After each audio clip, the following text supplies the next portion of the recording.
नमस्कार and welcome to curiously education. दोस्तों, लगता है कि इमरान खान जो हैं, मुसीबत और इमरान खान के बीच में रिलेशनशिप जो है वो बहुत ज़्यादा मैग्नेटिक हो गया है। यानी कि मुसीबत जो है वो इमरान खान का पीछा हर जगह पर कर लेती है और यहाँ पर एक और प्रॉब्लम जो है वो इमरान खान के लिए खड़ा हो चुका है। खबर ये आ रही है पाकिस्तान से कि पाकिस्तान का जो इलेक्शन कमीशन है ईसीपी, इसने ये डिसीजन लिया है कि former prime minister Imran Khan को डिसक्वालीफाई कर दिया है आने वाले 5 सालों के लिए। As per the latest ruling of ECP, Imran Khan जो है वो पब्लिक ऑफिस होल्ड नहीं कर पाएंगे। यानी कि अब इमरान खान जो है वो पाकिस्तान के मेंबर ऑफ पार्लियामेंट जो है वो आने वाले 5 सालों के लिए नहीं बन पाएंगे। तो प्रश्न ये उठता है कि ऐसा डिसीजन जो है वो पाकिस्तान के इलेक्शन कमीशन ने क्यों लिया। एक केस चल रहा था, इसका नाम है तोशा खाना केस। ये क्या है ये भी मैं आपको समझाऊंगा। पहले आप ये समझ लीजिए कि जो लीडर्स होते हैं, राइट, किसी देश के प्राइम मिनिस्टर, प्रेसिडेंट एक्सेट्रा, जब वो किसी दूसरे देश में जाते हैं तो वहाँ के जो लीडर्स होते हैं तो वो उनको कुछ ना कुछ गिफ्ट्स देते हैं, राइट। अब इमरान खान पर ये इल्ज़ाम था कि उनको जो ये गिफ्ट्स मिली, ये सारी जो भेंटें हैं, गिफ्ट्स हैं, उन्होंने तोशा खाना में रखवा दी और उसके बाद इन्हीं गिफ्ट्स को डिस्काउंट में ख़रीदा और फिर बेच दिया और जो पैसे बचे तो वो पैसे जो हैं वो उन्होंने अपने पास रख लिए। तो बेसिकली एक करप्शन का चार्ज जो है वो इमरान खान पर लगा। अब इमरान खान जो हैं वो 2018 में प्राइम मिनिस्टर बने और अपनी अलग अलग ऑफिशियल विजिट्स में, ख़ास करके जब वो अरब देश में जाते थे तो वहाँ के जो रिच अरब रूलर्स हैं तो वो उनको बहुत ही एक्सपेंसिव गिफ्ट्स जो हैं वो देते थे। तो ये सारी गिफ्ट्स जो हैं वो तोशा खाना यानी कि जो स्टेट रिपोजिटरी होती है तो वहाँ पर इनको डिपॉजिट किया जाता है, क्योंकि वो देश के प्राइम मिनिस्टर या फिर प्रेसिडेंट को दी गई गिफ्ट्स है, वो किसी एक पर्टिकुलर व्यक्ति को नहीं दी गई है, वो वहाँ पर ऑफिशियल विजिट के लिए गए हैं। इसीलिए मैंने यहाँ पर वर्ड यूज़ किया ऑफिशियल विजिट। वो पर्सनल विजिट पर जाते हैं तो दैट्स अ डिफरेंट थिंग, लेकिन ऑफिशियल विजिट पर जाते हैं, उनको जो गिफ्ट्स मिलती है तो वो सारी गिफ्ट्स जो हैं वो स्टेट की गिफ्ट हो जाती हैं, यानी कि देश की गिफ्ट हो जाती है, तो वो स्टेट रिपोजिटरी में डिपॉजिट की जाती है। अब इमरान खान पर इल्ज़ाम ये है कि उन्होंने ये सारी गिफ्ट्स जो हैं, राइट, इनको ख़रीद लिया एट ए डिस्काउंटेड प्राइस। अब लो के हिसाब से आप ये चीज़ जो है वो कर सकते हैं, लेकिन उन्होंने जो प्रॉफिट कमाया, ये प्रॉफिट जो हैं उन्होंने डिक्लेयर नहीं किया, तो उन पर यह करप्शन का इल्ज़ाम जो है वो लग गया। अगस्त 2020 की बात है, जब फ़िलहाल जो करंट सरकार है, आप जानते होंगे कि इमरान खान की सरकार नहीं है, तो आपके लिए यहाँ पर एक प्रश्न है। बताइए, फ़िलहाल पाकिस्तान के जो प्राइम मिनिस्टर हैं उनका नाम क्या है? This is a question for you. इसका आंसर आपको कमेंट सेक्शन में देना है।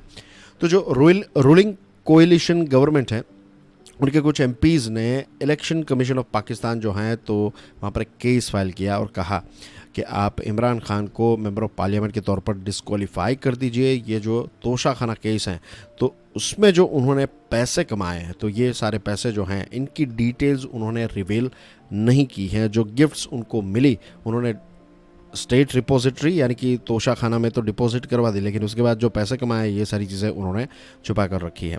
तो ये केस जो है ये तोशा खाना केस है। आई होप आपको पता चल गया कि व्हाट इज़ दिस तोशा खाना केस।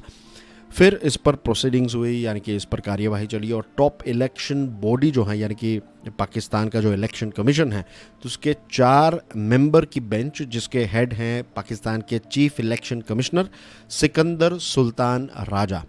तो ये जो 4 मेंबर की ईसीपी की बेंच है उसने यूनैनिमसली, यानी कि चारों के 4 जो मेंबर्स हैं उन्होंने ये डिसीजन लिया कि मिस्टर खान जो हैं वो करप्ट प्रैक्टिस में इन्वॉल्व हैं और इसी चीज़ को ध्यान में रखते हुए अब इस बेंच ने उनको डिसक्वालीफाई किया है as a member of parliament. और जैसे मैंने स्टार्टिंग में बताया कि 5 सालों के लिए उन पर यह बैन लगा दिया गया है। इसके साथ उन्होंने ये भी कहा, इस बेंच ने ये कहा कि करप्शन, एंटी करप्शन के जो भी लॉज हैं पाकिस्तान में तो उन लॉज के तहत पाकिस्तान के former prime minister Imran Khan पर एक्शंस भी ली जाएगी। इमरान खान ने क्या कहा? इमरान खान ने हियरिंग के दौरान ये कहा कि उन्होंने 21.56 मिलियन पाकिस्तानी रुपीस जो हैं वो पे किए और ये जो सामान उन्होंने बेचा तो उसमें उनको 58 मिलियन रुपीस मिले। तो बाकी का जो हुआ वो उनका फ़ायदा हो गया। तो ये बात जो है वो इमरान खान ने बताई है कि उन्होंने ऑलरेडी ये चीज़ जो है वो इलेक्शन कमीशन ऑफ पाकिस्तान जो है उनको इन्फॉर्म कर दी है। अब यहाँ पर ये बेंच जो है उसका जो एक डिसीजन आया है उसका टाइमिंग भी काफ़ी इंटरेस्टिंग है, क्योंकि ये डिसीजन तब आया जब ये जो इमरान खान हैं उनकी जो पार्टी है पीटीआई यानी कि पाकिस्तान तारीख इंसाफ, तो कुछ बाई इलेक्शंस हुए थे, राइट। तो इन बाई इलेक्शंस में जो नेशनल असेंबली है वहाँ की पार्लियामेंट है, तो उनकी 8 सीटों के लिए बाई इलेक्शन थे। तो इसमें से 6 सीट जो हैं वो पीटीआई यानी कि इमरान खान की जो पार्टी है उसने जीत ली, और जो प्रोविंशियल असेंबली है यानी कि जो स्टेट लेजिस्लेटिव असेंबली है तो इनकी 3 सीटों का बाई इलेक्शन था। तो इसमें से 2 सीट जो हैं वो पाकिस्तान के former prime minister Imran Khan की पार्टी ने, अगेन पीटीआई ने जीत ली है। तो यहाँ पर बाई इलेक्शंस में उनका परफॉर्मेंस अच्छा रहा, लेकिन जैसे ही ये रिज़ल्ट आया उसके बाद इलेक्शन कमीशन ने ये अपना जो डिसीजन है उसको अनाउंस किया है। तो अब क्या होगा? अब पीटीआई के जो सेक्रेटरी हैं जनरल असद उमार, उन्होंने कहा कि ये डिसीजन जो है वो उनको चैलेंज करेंगे, इस्लामाबाद हाई कोर्ट में जाएंगे, और ये जो डिसीजन है ईसीपी का उसको पीटीआई जो है वो चैलेंज करने वाली है। So that's basically everything as far as this particular case is concerned. I hope आपको पता चल गया है कि यह तोशा खाना केस क्या है, इमरान खान ने क्या कहा, ईसीपी ने क्या कहा, इलेक्शन का माहौल वहाँ पर कैसा है। एक ब्रीफ झलक जो है वो मैंने आपको दे दी है। और जो प्रश्न मैंने पूछा है कि पाकिस्तान के प्राइम मिनिस्टर कौन है, उसका आंसर आप कमेंट सेक्शन में ज़रूर दीजिएगा। डियर फ्रेंड्स, अगर आज के इस वीडियो के माध्यम से आपको कुछ इन्फॉर्मेशन मिली है, अगर क्लैरिटी आई है, तो please do hit the like button and share this video with other people. It's like a candle loses nothing by lighting another candle. James Keller ने ये कहा है, और आप इस वीडियो को शेयर करेंगे तो आपका कोई नुकसान नहीं होगा, इनफैक्ट फ़ायदा ही फ़ायदा होगा। It will help us grow, और जितना हम ग्रो करेंगे उतने ज़्यादा इंटरेस्टिंग वीडियोज़ हम आपके लिए लेकर आ पाएंगे। This is Prashant Mawani signing off. Thank you very much. God bless you all. जय हिंद।